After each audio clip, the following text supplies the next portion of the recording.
ನಮಸ್ಕಾರ,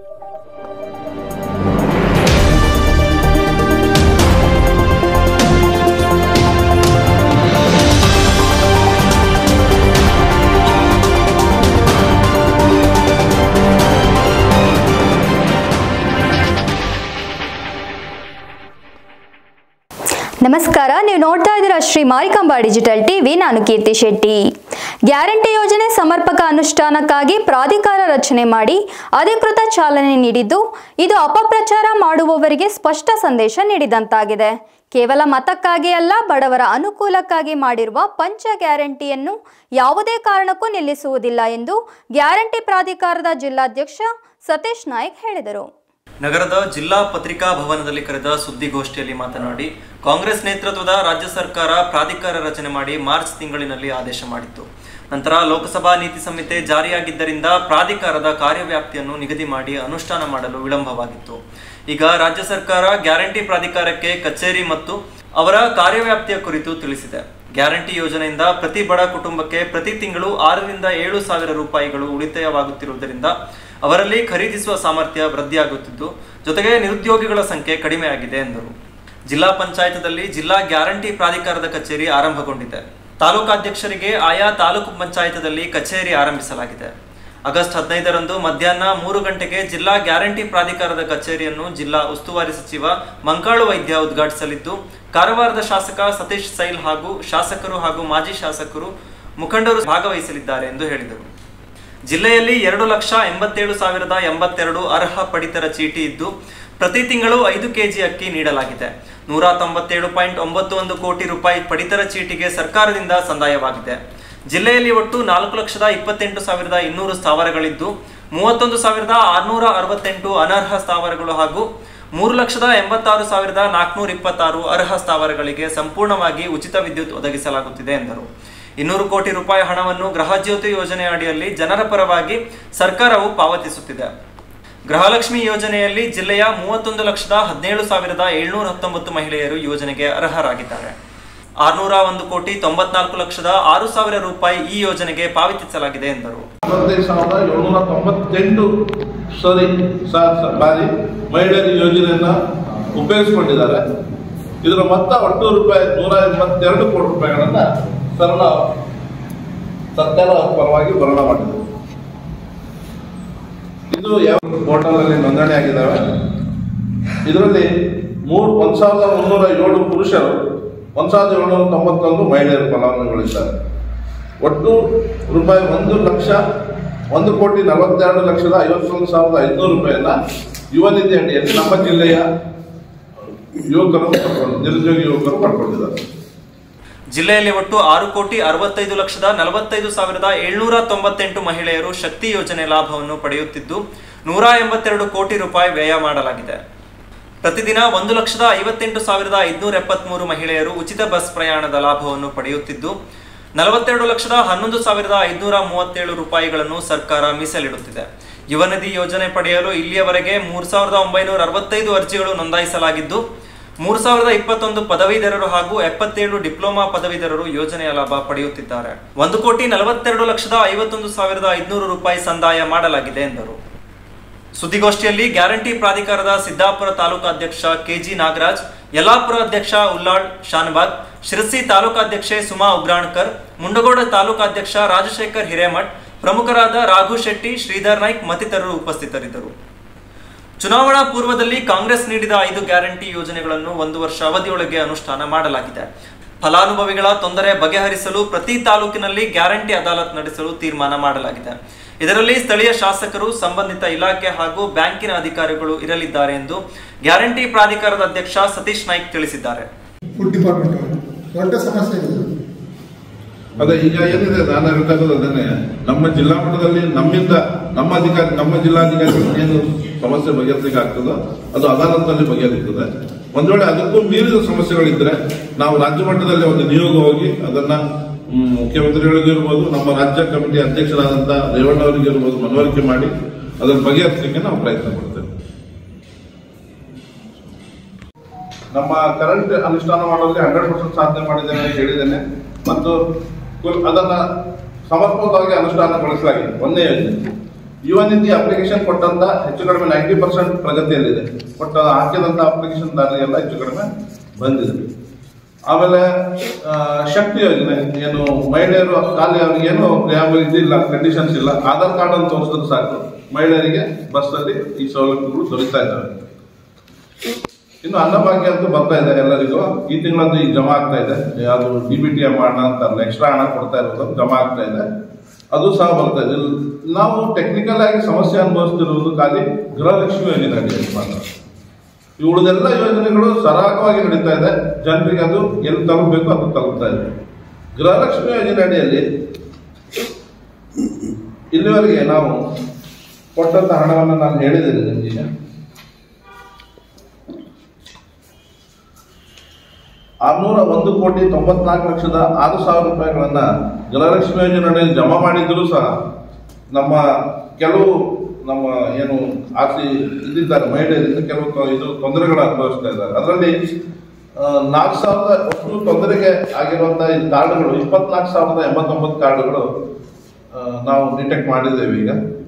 ಅದರಲ್ಲಿ 4,724 ಜನ ಡೆತ್ ಆಗಿದ್ದಾರೆ. 6,535 ಕಾರ್ಡ್ಗಳಿಗೆ GST ಅಂತ ತೋರಿಸ್ತಾ ಇದೆ. 535 ಕಾರ್ಡ್ಗಳಿಗೆ GST ಅಂತ ತೋರಿಸ್ತಾ ಇದೆ.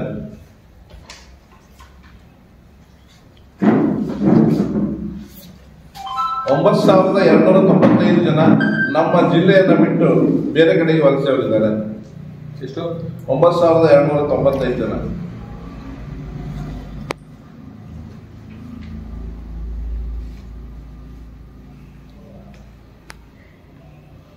ಆಮೇಲೆ 1,281 ಜನ ಯೋಜನೆಯನ್ನು ಪಡಿಲಿಕ್ಕೆ ನಿರಾಕರಿಸಿದ್ದಾರೆ. ಅವ್ರ ತರ ಲೆಟರ್ ತಗೊಂಡಿದ್ದಾರೆ.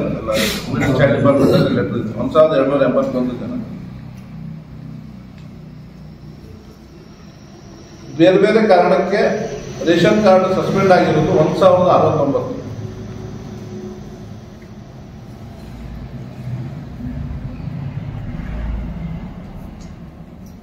ಈ ಆಧಾರ್ ಕಾರ್ಡ್ ನಲ್ಲಿ ತಂಬು ಇಶ್ಯೂ ಆಗ್ತಾ ಇದೆ. ಅಂದ್ರೆ ವಯಸ್ಸಾದಂಗೆ ನಿಮ್ಗೆ ಎಲ್ಲ ಗೊತ್ತಿದೆ, ಗೆರೆಗಳು ಬರೋದಿಲ್ಲ.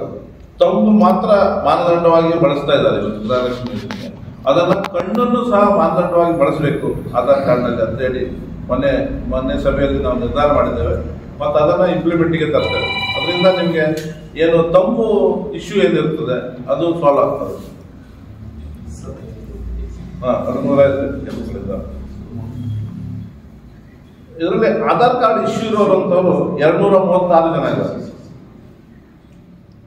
ಆಧಾರ್ ಕಾರ್ಡ್ ಅಲ್ಲಿ ಹೆಸರು ಬೇರೆ, ರೇಷನ್ ಕಾರ್ಡ್ ಅಲ್ಲಿ ಹೆಸರು. ಕಳೆದ ಹಲವು ವರ್ಷಗಳಿಂದ ಆಚರಿಸುತ್ತಿರುವ ಹರ್ ಘರ್ ತಿರಂಗ ಅಭಿಯಾನವನ್ನು ಈ ವರ್ಷವೂ ನಡೆಸಲಾಗುತ್ತಿದ್ದು, ದೇಶದ ಪ್ರತಿಯೊಬ್ಬ ಭಾರತೀಯನಿಗೆ ಅವಿಸ್ಮರಣೀಯ ಅನುಭವವನ್ನು ನೀಡುವ ಕಾರ್ಯಕ್ರಮ ಇದಾಗಿದೆ ಎಂದು ಬಿಜೆಪಿ ಜಿಲ್ಲಾಧ್ಯಕ್ಷ NS ಹೆಗಡೆ ಹೇಳಿದರು. ಗುರುವಾರ ನಗರದ ದೀನ್ ದಯಾಳ್ ಸಭಾಭವನದಲ್ಲಿ ಕರೆದ ಸುದ್ದಿಗೋಷ್ಠಿಯಲ್ಲಿ ಮಾತನಾಡಿ, ಬಡವರಾಗಲಿ ಶ್ರೀಮಂತರಾಗಲಿ, ಗುಡಿಸಲು ವಾಸಿಗಳಾಗಲಿ, ಅತಿದೊಡ್ಡ ಮನೆಗಳಲ್ಲಿ ವಾಸಿಸುವ ಕುಟುಂಬದವರಾಗಲಿ ಪ್ರತಿಯೊಬ್ಬರೂ ತ್ರಿವರ್ಣ ಧ್ವಜವನ್ನು ಹಾರಿಸಬೇಕು. ಅದರ ಜೊತೆ ಸೆಲ್ಫಿ ತೆಗೆದುಕೊಂಡು ಅದನ್ನು ಸಾಮಾಜಿಕ ಜಾಲತಾಣದಲ್ಲಿ ಪೋಸ್ಟ್ ಮಾಡುವುದು ಅತ್ಯಂತ ಹೆಮ್ಮೆಯ ವಿಷಯವಾಗಿದೆ. ಹರ್ ಘರ್ ತಿರಂಗ ಅಭಿಯಾನವು ತ್ರಿವರ್ಣ ಧ್ವಜ ಹಾರಿಸಿ ಅದರ ಹಿರಿಮೆ ಗರಿಮೆಯನ್ನು ಹೆಚ್ಚಿಸಲು ಆಚರಣೆ ಮಾಡುವ ಹಬ್ಬವಾಗಿದೆ. ಸ್ವಾತಂತ್ರ್ಯದ ದಿನದಂದು ಪ್ರತಿ ಮನೆಯಲ್ಲೂ ತಿರಂಗ ಹಾರಿಸುವ ಮೂಲಕ ಕಾರ್ಯಕ್ರಮವನ್ನು ಯಶಸ್ವಿಗೊಳಿಸಬೇಕು ಎಂದರು. ಆಗಸ್ಟ್ 11ರಿಂದ 14ರವರೆಗೆ ತಿರಂಗ ಯಾತ್ರೆಗಳು ನಡೆಯಲಿದೆ. 11ರಂದು ಪ್ರತಿ ತಾಲೂಕಿನಲ್ಲಿ ಬೈಕ್ ರ್ಯಾಲಿ ಮಾಡುವುದರ ಮೂಲಕ ಮಹಿಳಾ ಮೋರ್ಚಾದವರು ಧ್ವಜವನ್ನು ಹಿಡಿದು ಸಾರ್ವಜನಿಕರಿಗೆ ಮಾಹಿತಿ ನೀಡಲಾಗುತ್ತದೆ. ಆಗಸ್ಟ್ 12ರಿಂದ 15ರವರೆಗೆ ತಮ್ಮ ತಮ್ಮ ವ್ಯಾಪ್ತಿಯಲ್ಲಿರುವ ಮಹಾನ್ ವ್ಯಕ್ತಿಗಳ ಪ್ರತಿಮೆಗಳನ್ನು ಹಾಗೂ ಆವರಣವನ್ನು ಸ್ವಚ್ಛಗೊಳಿಸುವ ಕಾರ್ಯ ಹಮ್ಮಿಕೊಳ್ಳಲಾಗಿದೆ. ಆಗಸ್ಟ್ 13ರಂದು ಸ್ವಾತಂತ್ರ್ಯಕ್ಕಾಗಿ ಹೋರಾಡಿದ ಸ್ವಾತಂತ್ರ್ಯ ವೀರರಿಗೆ ಹೂಮಾಲೆಯನ್ನು ಹಾಕುವ ಮೂಲಕ ಗೌರವ ಸಲ್ಲಿಸುವ ಕಾರ್ಯಕ್ರಮ ಹಮ್ಮಿಕೊಳ್ಳಲಾಗಿದೆ. ಆಗಸ್ಟ್ 14 ವಿಭಜನ್ ವಿಭೀಷಕ ಸ್ಮೃತಿ ದಿವಸ್ ಆಗಿದೆ. ಭಾರತದ ಕರಾಳ ಅಧ್ಯಾಯವನ್ನು ನೆನಪಿಸಿಕೊಳ್ಳುವ ದೃಷ್ಟಿಯಿಂದ ಇಡೀ ದೇಶದಲ್ಲಿ ಸೆಮಿನಾರ್ಗಳನ್ನು ಆಯೋಜಿಸಲಾಗಿದೆ ಎಂದರು. ಇವತ್ತು ಅಲ್ಲಿ ಭಾಗವಹಿಸ್ತಾ ಇದ್ದಾರೆ ನಮ್ಮ ಎಲ್ಲ ಮಂಡಲದ ಕಾರ್ಯಕರ್ತರು. 8 ದಿವಸನೂ ಭಾಗವಹಿಸುವಂಥದ್ದನ್ನು ಇಟ್ಕೊಂಡು ಆ ಕಾರ್ಯಕ್ರಮದಲ್ಲಿ ಭಾಗಿಯಾಗಿದ್ದಾರೆ. ಒಟ್ಟಾರೆ ಮೈಸೂರಿನ ಪಾದಯಾತ್ರೆ ಅತ್ಯಂತ ಯಶಸ್ವಿಯಾಗಿ ನಡೀತಾ ಇದೆ. ಸನ್ಮಾನ್ಯ ಮುಖ್ಯಮಂತ್ರಿಗಳು ಈ ಮೂಢ ಹಗರಣದಲ್ಲಿ ಭಾಗಿಯಾಗಿರೋದ್ರಿಂದ ತಕ್ಷಣ ರಾಜೀನಾಮೆ ಕೊಡಬೇಕು ಅಂತೇಳಿ ಒತ್ತಾಯವನ್ನು ಈ ಪಾದಯಾತ್ರೆ ಮುಖಾಂತರ ನಾವು ಮಾಡ್ತಾ ಇದ್ದೇವೆ. ಇನ್ನು ಮೂರನೇದು, ತಮ್ಗೆ ಗೊತ್ತಿದೆ, ರಾಜ್ಯ ಕಾಂಗ್ರೆಸ್ ಸರ್ಕಾರ ಬಂದ ಮೇಲೆ ಕಳೆದ 1 ವರ್ಷ 2 ತಿಂಗಳಿಂದ ಅಭಿವೃದ್ಧಿ ಶೂನ್ಯ ಆಗಿದೆ. ಯಾವುದೇ ರಸ್ತೆ ಅಭಿವೃದ್ಧಿ ಇಲ್ಲ. ನೀವು ಗಮನಿಸಿರ್ಬೋದು, ಈ ಗ್ಯಾರಂಟಿ ಯೋಜನೆಗಳನ್ನು ಇಟ್ಕೊಂಡು ಏನು ಇವತ್ತು ಬಸ್ಸಿನ ವ್ಯವಸ್ಥೆ ಸರಿಯಿಲ್ಲ. ಶಾಲಾ ಮಕ್ಕಳಿಗೆ, ಕಾಲೇಜು ಮಕ್ಕಳಿಗೆ ಬಸ್ಸಿನಲ್ಲಿ ಹೋಗುವಂಥ ಸ್ಥಿತಿ ಇಲ್ಲ. ರಸ್ತೆಗಳನ್ನು ನೋಡುವಂದೇ ಇಲ್ಲ. ಈ ಪರಿಸ್ಥಿತಿ ಇದೆ. ಇದನ್ನ ರಾಜ್ಯ ಸರ್ಕಾರಕ್ಕೆ ಒತ್ತಡ ಆಗ್ತಾ ಇದ್ದಾರೆ. ಮೂಲಭೂತ ಸೌಕರ್ಯವನ್ನು ತಕ್ಷಣದಲ್ಲಿ ರಸ್ತೆ ಈ ಮಳೆಯಿಂದ ಹಾನಿಯಾಗಿದೆ, ಸಹಜವಾಗಿ ಮಳೆಯಿಂದ ಹಾನಿ ಆಗಿದೆ. ತಕ್ಷಣದಲ್ಲಿ ಇದಕ್ಕೆ ಪರಿಹಾರವನ್ನು ಮಾಡಿಕೊಳ್ಳುವಂಥ ವ್ಯವಸ್ಥೆ ಆಗಬೇಕು. ಶಾಲಾ ಕಾಲೇಜುಗಳ ಮಕ್ಕಳಿಗೆ ಬಸ್ನಲ್ಲಿ ಓಡಾಡುವಂಥ ವ್ಯವಸ್ಥೆ ಆಗಬೇಕು. ರಸ್ತೆಗಳಲ್ಲಿ ತಕ್ಷಣದಲ್ಲಿ ಏನು ಮಾಡಬೇಕು ಆ ವ್ಯವಸ್ಥೆಯನ್ನು ಮಾಡಬೇಕು ಅಂತೇಳಿ ನಾನು ರಾಜ್ಯ ಸರ್ಕಾರಕ್ಕೆ ಈ ಮೂಲಕ ಆಗ್ರಹವನ್ನು ಮಾಡ್ತಾ ಇದ್ದೇನೆ. ಮಳೆ ದೊಡ್ಡ ಪ್ರಮಾಣದಲ್ಲಿ ಆಗಿದೆ, ಅತಿವೃಷ್ಟಿ ಆಗಿದೆ, ಹಾನಿಗಳು ಅನೇಕ ಸ್ಥಳಗಳಲ್ಲಿ ನಮ್ಮ ಜಿಲ್ಲೆಯ ಎಲ್ಲ ಭಾಗಗಳಲ್ಲಿ ಮನೆ ಕಳ್ಕೊಂಡಂತವರಿದ್ದಾರೆ. ಅಡಿಕೆ ಬೆಳೆ ಮಳೆ ಬಂದು ಸಂಪೂರ್ಣ ಹಾನಿಯಾಗಿದೆ. ಭತ್ತದ ಬೆಳೆ ಸಂಕಷ್ಟದಲ್ಲಿದೆ. ಇದನ್ನು ಸರಿಯಾಗಿ ಸಮೀಕ್ಷೆ ಮಾಡಿಸಿ, ಆ ಸಮೀಕ್ಷೆ ಮಾಡುವಂಥ ಗೋಜಿಗೆ ಹೋಗ್ತಾ ಇಲ್ಲ. ಪಾಪ ಅಡಿಕೆಯನ್ನು ನಂಬ್ಕೊಂಡಿದ್ದಂಥವ್ರು ಬಹಳಷ್ಟು ಕುಟುಂಬಗಳಿವೆ. ಇದನ್ನು ಸಮೀಕ್ಷೆ ಮಾಡಿ ತಕ್ಷಣದಲ್ಲಿ ಅವರಿಗೆ ಪರಿಹಾರ ಕೊಂಡುಕೊಡುವಂಥ ವ್ಯವಸ್ಥೆಯನ್ನು ಮಾಡಬೇಕು. ಅದಕ್ಕೆ ಸರಿಯಾದ ಒಂದು ಪ್ಯಾಕೇಜ್ ಅನ್ನು ಕೊಡಬೇಕು. ಹಾನಿಯಾದಂಥವರಿಗೆ ತಕ್ಷಣದಲ್ಲಿ ಪರಿಹಾರ ಕೊಡಬೇಕು ಅಂತೇಳಿ ರಾಜ್ಯ ಸರ್ಕಾರವನ್ನು ನಾನು ಈ ಮೂಲಕ ಒತ್ತಡ ಹಾಕಲಿಕ್ಕೆ ಬಯಸ್ತಾ ಇದ್ದೇನೆ. ಪ್ರತಿಯೊಬ್ಬ ಭಾರತೀಯರು ತಮ್ಮ ಮನೆಯ ಮೇಲೆ ಧ್ವಜ ಹಾರಿಸಿ ಕಾರ್ಯಕ್ರಮವನ್ನ ಯಶಸ್ವಿಗೊಳಿಸಬೇಕು ಎಂದು ವಿನಂತಿಸಿದ ಅವರು, ರಾಜ್ಯದ ಕಾಂಗ್ರೆಸ್ ಸರ್ಕಾರದ ವಿರುದ್ಧ ಬೆಂಗಳೂರಿನಿಂದ ಮೈಸೂರಿನವರೆಗೆ ಮುಖ್ಯಮಂತ್ರಿ ಮೂಡಾ ಹಗರಣದಲ್ಲಿ ನೇರವಾಗಿ ಭಾಗಿಯಾಗಿದ್ದಾರೆ. ಹಾಗಾಗಿ ಅವರು ರಾಜೀನಾಮೆ ನೀಡಬೇಕು ಎಂದು ಪಾದಯಾತ್ರೆ ನಡೆಸಲಾಗುತ್ತಿದೆ. ಉತ್ತರ ಕನ್ನಡ ಜಿಲ್ಲೆಯಿಂದ 1,000ಕ್ಕೂ ಅಧಿಕ ಜನ ಪಾದಯಾತ್ರೆಯಲ್ಲಿ ಭಾಗವಹಿಸಿದ್ದಾರೆ. ಪ್ರತಿನಿತ್ಯ 25,000 ಜನರು ಪಾದಯಾತ್ರೆಯಲ್ಲಿ ಭಾಗವಹಿಸುತ್ತಿದ್ದಾರೆ. ಮೈಸೂರು ಪಾದಯಾತ್ರೆ ಯಶಸ್ವಿಯಾಗಿ ನಡೆಯುತ್ತಿದೆ ಎಂದು ಹೇಳಿದರು. ಅಂಕೋಲಾ ತಾಲೂಕಿನ ಶಿರೂರು ಗುಡ್ಡ ಕುಸಿತವಾದಾಗ ಸಂಸದರು ಸ್ಪಂದಿಸಿದ್ದಾರೆ. ಉಳುವರೆ ಗ್ರಾಮಕ್ಕೂ ತೆರಳಿ ಸಾಂತ್ವನ ಹೇಳಿ ಬೇಕಾದ ಅಗತ್ಯ ವಸ್ತುಗಳನ್ನು ನೀಡಿದವರು ಬಿಜೆಪಿಯವರು. ಕೇಂದ್ರ ಸರ್ಕಾರಕ್ಕೂ ಈ ಬಗ್ಗೆ ಸ್ಪಷ್ಟ ಮಾಹಿತಿ ನೀಡುವಲ್ಲಿ ಸಂಸದರು ಯಶಸ್ವಿಯಾಗಿದ್ದಾರೆ ಎಂದರು. ಸುದ್ದಿಗೋಷ್ಠಿಯಲ್ಲಿ ಜಿಲ್ಲಾ ಪ್ರಧಾನ ಕಾರ್ಯದರ್ಶಿ ಗುರುಪ್ರಸಾದ್ ಹೆಗಡೆ ಹರ್ತೆಬೈಲ್, ಯುವ ಮೋರ್ಚಾ ಅಧ್ಯಕ್ಷ ಪ್ರೇಮ್ ಕುಮಾರ್ ನಾಯ್ಕ್, ಪ್ರಮುಖರಾದ ರವಿಚಂದ್ರ ಶೆಟ್ಟಿ, ಪ್ರಶಾಂತ್ ನಾಯ್ಕ್, ಜಿಎಸ್ ಗುನಗಾ, ಆನಂದ್ ಸಾಲೇರ್, ಉಷಾ ಹೆಗಡೆ, ಆರತಿ ಗೌಡ, ಪಲ್ಲವಿ ಮಡಿವಾಳ್, ಶ್ರೀರಾಮ್ ನಾಯ್ಕ್, ಸದಾನಂದ್ ಭಟ್ ಮತ್ತಿತರರು ಉಪಸ್ಥಿತರಿದ್ದರು. ಇನ್ನು ಜಿಲ್ಲಾಧ್ಯಕ್ಷ ಎಸ್ಎನ್ ಹೆಗಡೆ ಮಾತನಾಡಿ, ಅಭಿವೃದ್ಧಿ ಶೂನ್ಯವಾಗಿದೆ. ಗ್ಯಾರಂಟಿ ಯೋಜನೆಗಳಿಂದ ಅಭಿವೃದ್ಧಿ ಮರೀಚಿಕೆಯಾಗಿದೆ. ರಸ್ತೆಯಲ್ಲಿರುವ ಹೊಂಡಗಳನ್ನಾದರೂ ಮುಚ್ಚಬೇಕು ಎಂದು ಆಗ್ರಹಿಸಿದರು. ಅಧಿಕ ಮಳೆಯಿಂದ ಜಿಲ್ಲೆಯ ಎಲ್ಲ ಭಾಗಗಳಲ್ಲೂ ಹಾನಿಯಾಗಿದೆ. ಅಡಿಕೆ ಬೆಳೆ ಕೊಳೆಯಿಂದ ಹಾನಿಯಾಗಿದೆ. ಹಾನಿಯಾದವರಿಗೆ ತಕ್ಷಣ ಪರಿಹಾರ ನೀಡಬೇಕು. ಮುಖ್ಯಮಂತ್ರಿ ಜಿಲ್ಲೆಗೆ ವಿಶೇಷ ಪ್ಯಾಕೇಜ್ ಘೋಷಿಸಲಿ. ಅತಿಕ್ರಮಣದ ವಿಚಾರವಾಗಿ ಅರಣ್ಯ ಸಚಿವರು 2015ರ ನಂತರ ಅತಿಕ್ರಮಣ ಜಾಗವನ್ನು ಖುಲ್ಲಾಪಡಿಸುವಂತೆ ಹೇಳಿಕೆ ನೀಡಿದ್ದಾರೆ. ಜನರು ಗೊಂದಲಕ್ಕೆ ಈಡಾಗಿದ್ದಾರೆ ಎಂದು ತಿಳಿಸಿದರು. ತಾವು ಗಮನಿಸಿರಬಹುದು, ಇಡೀ ಜಿಲ್ಲೆಯಲ್ಲಿ ಈಗ ನಾವು ಕುಂಟಾದಲ್ಲಿ ಅಷ್ಟೇ ಅಲ್ಲ, ಬೇರೆ ಮುಂದ್ಗೋಡಿಗೆ ಹೋಗ್ಬೇಕು ಅಂತ ಆದ್ರೆ ಕುಂಟಾದಿಂದ ಬರಬೇಕು ಅಂತ ಎಲ್ಲ ಕಡೆ ರಸ್ತೆ ಸಮಸ್ಯೆ ಇದೆ. ಅದಕ್ಕೊಂದು ಪ್ಯಾಕೇಜ್ ಅನ್ನು ಘೋಷಣೆ ಮಾಡಲಿ ಮುಖ್ಯಮಂತ್ರಿಗಳು. ಅವರೇ ಸ್ವತಃ ಶಿರೂರಿಗೆ ಬಂದು ಹೋಗಿದ್ದಾರೆ, ಅವರಿಗೂ ಗೊತ್ತಿದೆ. ಇದನ್ನು ಗಮನಿಸಿದ್ದೇನೆ. ಅವರು ಇವತ್ತು ನಡ್ಕೊಳ್ತಾ ಇರುವಂತಹ ರೀತಿಯನ್ನು ನಾವು ಭಾರತೀಯ ಜನತಾ ಪಾರ್ಟಿ ಖಂಡಿಸ್ತಾ ಇದೆ. ರಸ್ತೆಗಳಿಗೆ, ಸಂಪರ್ಕಗಳಿಗೆ, ಮೇಲಿನ ರಸ್ತೆಗಳನ್ನು ಸಂಪರ್ಕ ಮಾಡಿಸುವಂತಹ ರಸ್ತೆಗಳಿಗೆ ತಕ್ಷಣದಲ್ಲಿ ಒಂದು ಪ್ಯಾಕೇಜ್ ಅನ್ನು ನಾವು ಕೊಡಬೇಕು ಅಂತೇಳಿ ನಾನು ಈ ಮೂಲಕ ಆಗ್ರಹಿಸ್ತಾ ಇದ್ದೇನೆ.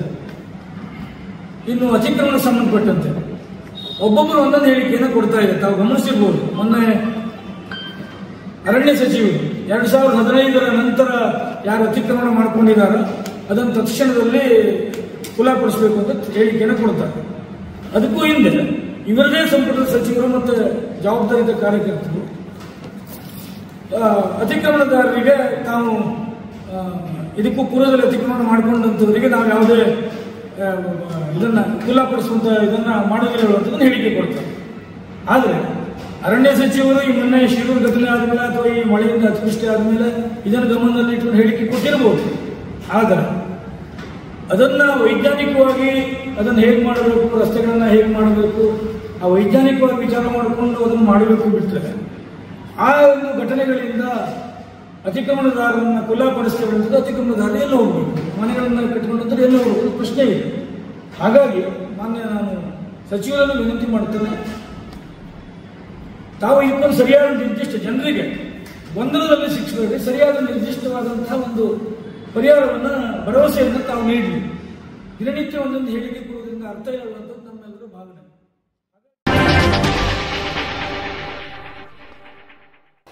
ಕೇಂದ್ರದ ಎನ್ಡಿಎ ಸರ್ಕಾರದಿಂದ ರಾಜ್ಯ ಕಾಂಗ್ರೆಸ್ ಸರ್ಕಾರದ ಬಗ್ಗೆ ಮಲತಾಯಿ ಧೋರಣೆ ಅನುಸರಿಸುತ್ತಿದ್ದು, ರಾಜ್ಯದಲ್ಲಿ ಜಿಎಸ್ಟಿಯಲ್ಲಿ ದಾಖಲೆ ಪ್ರಮಾಣದಲ್ಲಿ ಹಣ ಸಂಗ್ರಹವಾಗಿದ್ದರೂ ವಾಪಸ್ಸು ಮಾತ್ರ ಸ್ವಲ್ಪ ಪ್ರಮಾಣದಲ್ಲಿ ನೀಡಿದ್ದಾರೆ.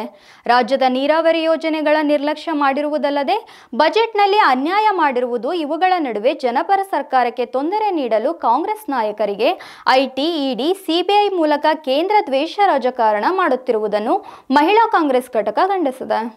ಕೇಂದ್ರ ಸರ್ಕಾರದ ಅನ್ಯಾಯದ ವಿರುದ್ಧ 5 ಗ್ಯಾರಂಟಿ ಯೋಜನೆಗಳನ್ನು ಯಶಸ್ವಿಯಾಗಿ ಜಾರಿಗೊಳಿಸಿ ಜನಪರ ಆಡಳಿತ ನೀಡುತ್ತಿರುವ ಮುಖ್ಯಮಂತ್ರಿ ಸಿದ್ದರಾಮಯ್ಯ ಹಾಗೂ ಉಪಮುಖ್ಯಮಂತ್ರಿ ಡಿಕೆ ಶಿವಕುಮಾರ್ ನೇತೃತ್ವದ ರಾಜ್ಯ ಕಾಂಗ್ರೆಸ್ ಸರ್ಕಾರವನ್ನು ಅಸ್ಥಿರಗೊಳಿಸಲು ಬಿಜೆಪಿ ಜೆಡಿಎಸ್ ನಡೆಸುತ್ತಿರುವ ಪಾದಯಾತ್ರೆ ಹಾಗೂ ಬಿಜೆಪಿಯ ಭ್ರಷ್ಟಾಚಾರ ಹಗರಣಗಳನ್ನು ಖಂಡಿಸಿದ್ದಾರೆ. ರಾಜಕೀಯ ಜೀವನದುದ್ದಕ್ಕೂ ಪ್ರಾಮಾಣಿಕತೆ, ಜನಪರ ಆಡಳಿತ, ಬಡವರ ಬಗ್ಗೆ ಸ್ಪಂದನೆ, ಸಾಮಾಜಿಕ ನ್ಯಾಯದಡಿ ಬಂದ ಸಿದ್ದರಾಮಯ್ಯ ಕಳೆದ 40 ದಶಕಗಳಿಗಿಂತ ಹೆಚ್ಚು ರಾಜಕೀಯದಲ್ಲಿದ್ದರು. ಭ್ರಷ್ಟಾಚಾರದ ಹಗರಣ ಅವರ ಮೇಲೆ ಇಲ್ಲ, ಅಕ್ರಮ ಆಸ್ತಿ ದೂರಿಲ್ಲ, ನೇರ ಮಾತಿಗೆ ವಿಪಕ್ಷಗಳೇ ಹೆದರುತ್ತವೆ. ಇಂತಹ ವ್ಯಕ್ತಿ ಚುನಾವಣೆಗೆ ಮುನ್ನ ಘೋಷಿಸಿದ 5 ಗ್ಯಾರಂಟಿ ಅನುಷ್ಠಾನವೇ ಸರ್ಕಾರಕ್ಕೆ ಸವಾಲಾಗಿದ್ದರೂ ಯಶಸ್ವಿಯಾಗಿ 1 ವರ್ಷ ಮುಗಿಸಿ ಮುನ್ನಡೆದಿದ್ದಾರೆ. ಇನ್ನು ಹೀಗೆ ಬಿಟ್ಟರೆ ಬಿಜೆಪಿಗೆ ರಾಜ್ಯದಲ್ಲಿ ಉಳಿಗಾಲವಿಲ್ಲವೆಂದು ಭಾವಿಸಿ ರಾಜ್ಯದ ಜನರಿಂದ ದೂರವಾದ ಅಪ್ಪ ಮಗನ ಪಕ್ಷವಾದ ಜೆಡಿಎಸ್ ಜೊತೆ ಮೈತ್ರಿ ಮಾಡಿಕೊಂಡು ಸಿಎಂ ಸಿದ್ದರಾಮಯ್ಯ ಸರ್ಕಾರದ ವಿರುದ್ಧ ಸಂಚು ಮಾಡಿದ್ದಾರೆ. ಅದಕ್ಕೆ ಕೇಂದ್ರದ ಬಿಜೆಪಿ ಸರ್ಕಾರದ ಸಹಕಾರವೂ ಇದೆ. ರಾಜ್ಯದ ಜೆಡಿಎಸ್ ಬಿಜೆಪಿಗರ ಮನೆಗಳಿಗೂ ಸಿದ್ದರಾಮಯ್ಯ ಸರ್ಕಾರದ ಗ್ಯಾರಂಟಿ ತಲುಪಿದೆ. ಅದರ ಲಾಭ ಪಡೆದು ಜನರು ಸಿದ್ದರಾಮಯ್ಯಗೆ ಮನಸ್ಸಿನಿಂದ ಆಶೀರ್ವಾದ ಮಾಡಿದ್ದಾರೆ. ಆರ್ಥಿಕ ಮುಗ್ಗಟ್ಟಿನಿಂದ ಸರ್ಕಾರ ಬೀಳುತ್ತದೆ ಎಂದು ಭಾವಿಸಿದ್ದ ಬಿಜೆಪಿಗರೇ ಇಂದು ಸಿದ್ದರಾಮಯ್ಯ ಆರ್ಥಿಕ ನೀತಿ ಕಂಡು ದಂಗಾಗಿದ್ದಾರೆ.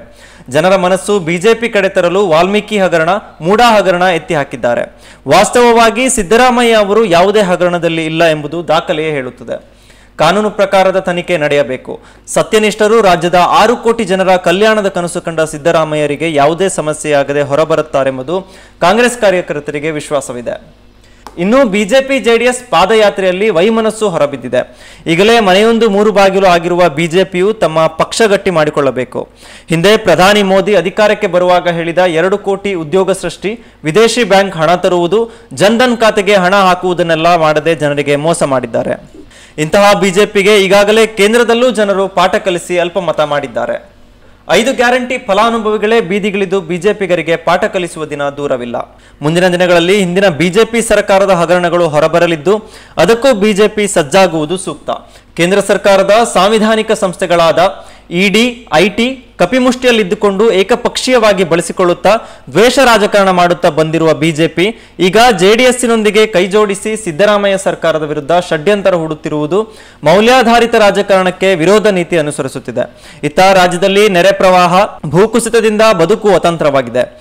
ಇತ್ತ ಕೇಂದ್ರ ಸರ್ಕಾರದ ಅನುದಾನದ ತಾರತಮ್ಯ, ಬೆಲೆ ಏರಿಕೆಯ ಬಗ್ಗೆ ರಾಜ್ಯ ಬಿಜೆಪಿ ನಾಯಕರು ಒಂದು ಸಣ್ಣ ಧ್ವನಿ ಎತ್ತದೆ. ಸ್ವಾರ್ಥಕ್ಕಾಗಿ ಸಿದ್ದರಾಮಯ್ಯ ಅವರ ವಿರುದ್ಧ ಷಡ್ಯಂತರ ಮಾಡುತ್ತಿರುವುದು ಅತ್ಯಂತ ನೀಚ ಮತ್ತು ನಾಚಿಕೆಗೇಡಿತನ.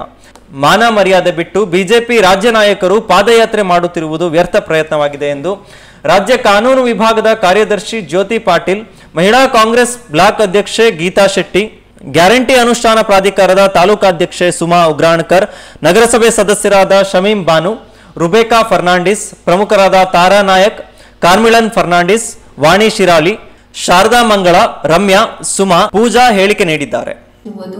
ಒಂದು ವ್ಯರ್ಥ ಪ್ರಯತ್ನ ಅಂತಾನೆ ಹೇಳ್ಬೋದು. ಯಾಕಂದರೆ ಬಿಜೆಪಿ ನಾಯಕರು ಮತ್ತು ಜೆಡಿಎಸ್ ನಾಯಕರು ಅತ್ಯಂತ ಕುತಂತ್ರ ಮತ್ತು ಷಡ್ಯಂತರ ಮಾಡಿ ನಮ್ಮ ಸಿದ್ದರಾಮಯ್ಯ ಅವರ ಸರ್ಕಾರವನ್ನು ಕಾಂಗ್ರೆಸ್ ಸರ್ಕಾರವನ್ನು ಬೀಳಿಸಲು ವ್ಯರ್ಥ ಪ್ರಯತ್ನ ಮಾಡುತ್ತಿರುವುದು ಒಂದು ನಾಚಿಕೆಗೇಡಿತನ ಅಂತಾನೆ ಹೇಳ್ಬೋದು. ಏಕೆಂದರೆ ಈಗಾಗಲೇ ಕರ್ನಾಟಕದ ಒಂದು ಮುಂಗಾರು ಮಳೆಯಿಂದ ಅತ್ಯಂತ ನೆರೆ ಪ್ರವಾಹ ಹಾಗೂ ಗುಡ್ಡ ಕುಸಿತಗಳಿಂದ ಮತ್ತು ಉತ್ತರ ಕರ್ನಾಟಕದಲ್ಲಿ ನೆರೆ ಪ್ರವಾಹದಿಂದ ಜನರ ಬದುಕು ಅತಂತ್ರವಾಗಿದೆ. ಇಂಥ ಜನರ ಬದುಕನ್ನು ಒಂಚೂರು ಹಿಂತಿರುಗಿ ನೋಡದೆ ತಮ್ಮ ಸ್ವಾರ್ಥಕ್ಕೋಸ್ಕರ ನಮ್ಮ ಸಿದ್ದರಾಮಯ್ಯ ಅವರ ಒಂದು ಶ್ರೇಷ್ಠ ಮುಖ್ಯಮಂತ್ರಿ ಅಂತಾನೆ ಹೇಳ್ಬೋದು. ಅಂತ ಒಬ್ಬ ಸಿದ್ದರಾಮಯ್ಯ ಅವರಿಗೆ ಷಡ್ಯಂತರದಿಂದ ಅವರ ಮೇಲೆ ಸುಳ್ಳು ಆರೋಪ ಮಾಡಿ ಹಗರಣ ಎಂಬ ಒಂದು ನೀತಿಯಿಂದ ಅವರು ಪಾದಯಾತ್ರೆ ಮಾಡುತ್ತಿರುವುದು ಅಸಹ್ಯ ಮತ್ತು ನಾಚಿಕೆಗೇಡಿತನ ಅಂತಾನೆ ಹೇಳ್ಬೋದು.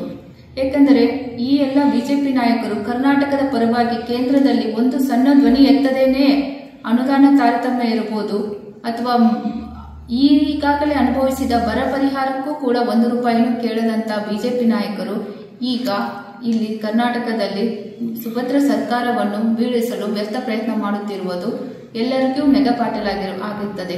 ಏಕೆಂದರೆ ಕರ್ನಾಟಕ ಸರ್ಕಾರ 5 ಗ್ಯಾರಂಟಿಗಳನ್ನು ನುಡಿದಂತೆ ನಡೆದು 5 ಗ್ಯಾರಂಟಿಗಳನ್ನು 1 ವರ್ಷದವರೆಗೂ ಈಗ ಅತ್ಯಂತ ತೀಕ್ಷ್ಣವಾಗಿ ಜಾರಿ ಮಾಡಿ ಪ್ರತಿಯೊಬ್ಬ ಫಲಾನುಭವಿಗಳಿಗೂ ಮುಟ್ಟುವಂಗೆ ಅವರು ಜಾರಿ ಮಾಡಿದ್ದಾರೆ. ಹಾಗಾಗಿ ಇಂಥ ಒಂದು ಅಭಿವೃದ್ಧಿ ಪರ ಇರುವ ಸರ್ಕಾರವನ್ನು ಬೀಳಿಸುವ ಒಂದು ಈ ಹುನ್ನಾರಕ್ಕೆ ನಾವೆಲ್ಲರೂ ಧಿಕ್ಕಾರವನ್ನು